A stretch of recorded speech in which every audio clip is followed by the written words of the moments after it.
कि आपके चरणों में कोटि कोटि प्रणाम। प्रभु जी, संसार में इतनी दरिद्रता और इतने कष्ट क्यों हैं? क्या ये हमारे पिछले कर्मों का फल है या ये हमारे पूरे परिवार को भोगना पड़ेगा? तथा सच्ची शांति कैसे प्राप्त होगी? हमारे कर्म से ही ये सब परिणाम आता है।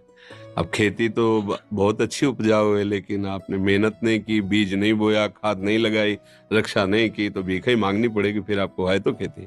तो कर्म भूमि है, यहाँ जैसे भी शुभ अशुभ कर्म करोगे आपको वैसे ही फल भोगने पड़ेगा। ये पीछे की खेती है जो अभी भोग रहे हो। अब संभाल लो, अब संभाल लो तो वर्तमान भी आनंद में होगा और भविष्य भी आनंद में होगा। हम कोई पशु नहीं कि हम केवल पीछे का ही भोगते रहे और उसी के अधीन रहे।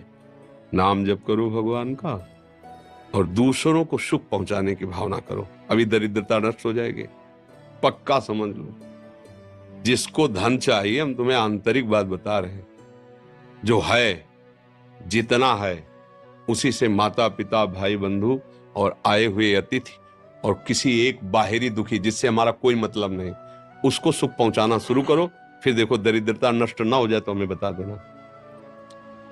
किसी एक भूखे को 2 रोटी देना शुरू करो, किसी एक ऐसे दुखी को सहयोग करना शुरू करो, देखो आपकी उन्नति शुरू हो जाएगी।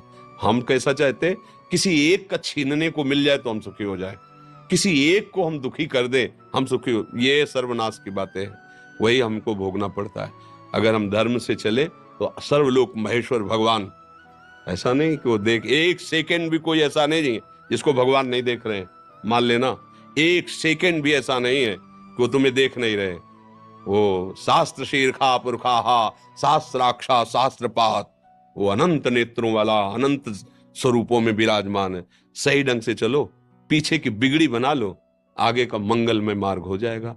नाम जप करो, कोई नशा मत करो, जो अर्थ कमाओ, माता पिता परिवार को सेवा, और किसी ऐसे को जिससे बदला लेने का भाव ना हो। जैसे मान लो हमने आपको जल पिलाया तो कभी आप हमको हाथ जोड़ के भी राधे राधे कहेंगे, ऐसी भावना नहीं हो।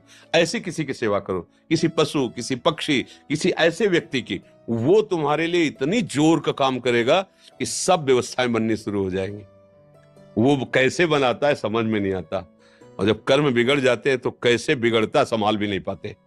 इसलिए उसको रिझा लो, सारी बात बन जाएगी। भाई वो वृद्ध कोई ऐसा भूखा प्यासा बीमार पड़ा हो, इन बातों पे लोग ध्यान नहीं देते।